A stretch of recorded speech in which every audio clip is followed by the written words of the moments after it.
I do want to introduce you really to the concept of Mr. Cereal and Mrs. Cereal, because sometimes it's not an easy concept to wrap your brain around.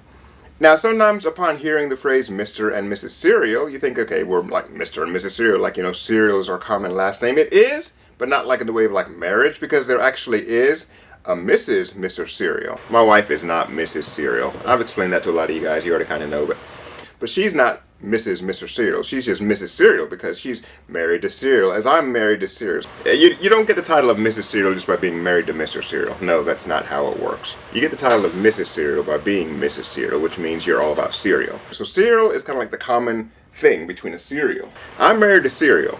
Mr. Cereal is married to Mr. Cereal. She's not married to Cereal. Anyhow, that's who I am. I am Mr. Cereal, and she is... Right, I am Mrs. Cereal, and cereal is what we're about. It's our common theme. Does that confuse you more? I got you. Okay, good.